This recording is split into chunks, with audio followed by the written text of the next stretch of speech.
hopefully, God willing, if we're still here, we'll have a look at that next week.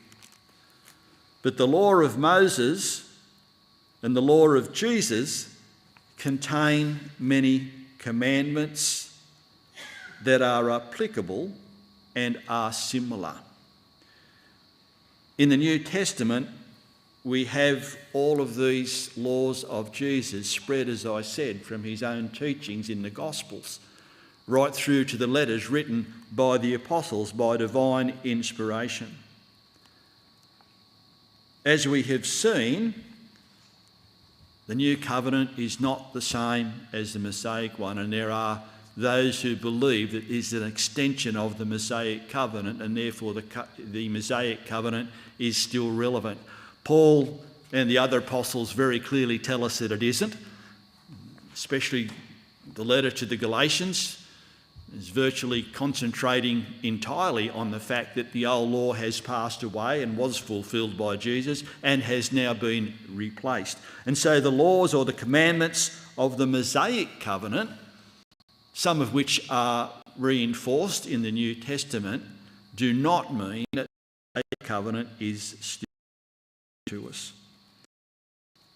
We have seen not the same as the Old Testament law, but many of the New Testament commandments are nevertheless quite similar.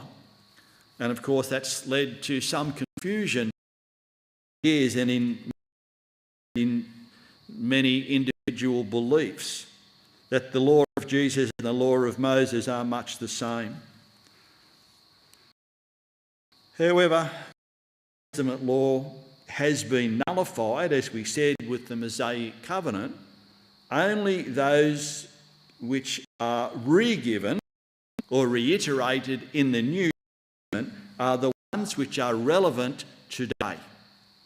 There are many of the Old Testament laws which were not reinforced, which have been done away with. For example, 9 of the original 10 commandments, at one point or another, have been reinforced by Jesus himself, but not all 10.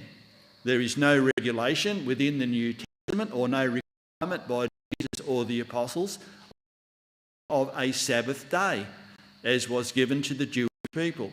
Some are confused by this.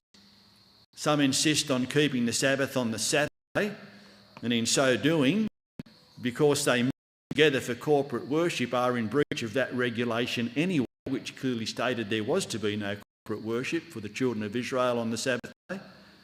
And an attempt to re-establish, an attempt to interpret through man's wisdom, you must meet on a Saturday. They are, of course, following the original law, which in any case is now. But there is no regulation at all in the New Testament. In fact, Jesus spoke quite clearly about that several times in conflict with the Pharisees and the religious readers. Also, there are no dietary restrictions in both Mark 7:19. Jesus and make it clear that it is acceptable. Now, I may have read a story to you before. We had a very good friend of ours who was a plumber, had a very good business in Sydney. He was working for the Jewish community on the maintenance of their investment properties. And he said they were the best paying clients he'd ever had. He'd hand them the bill, they'd give him the money. But on this particular occasion, it had been a Friday night when he'd been called into a water leak in a high-rise block of apartments which was owned by a particular Jewish businessman. And he'd spent all night there chasing pipes through walls and fixing the leak. Finally, he finished it about 5 or 6 o'clock in the morning on the Saturday morning. And his Jewish client said, "Come on, I'll buy you breakfast." So they went down to a restaurant, and there John ordered bacon and eggs, and to his surprise, so did his Jewish client. John ate his breakfast and he watched carefully. And the Jewish man ate the eggs and then he licked the bacon. He said, "I'm not allowed to eat it, but gee, it tastes good." And so we can see here, even within the attempt to keep the law was the breaking of the spirit of the law. Thankfully, there are no dietary requirements in the law of the New Testament, and so we're all free to eat our bacon and eggs. Some of the New Testament commandments are similar, some are very different, and some are even intensified by the teaching of Jesus himself. For example, the Mosaic law in Leviticus 19:18 says, "Love thy neighbour as yourself." But what does John say in John 15:12?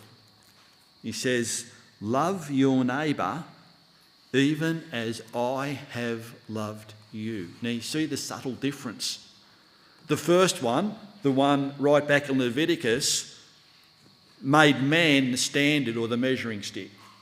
Love one another as you love yourselves. But in the second one,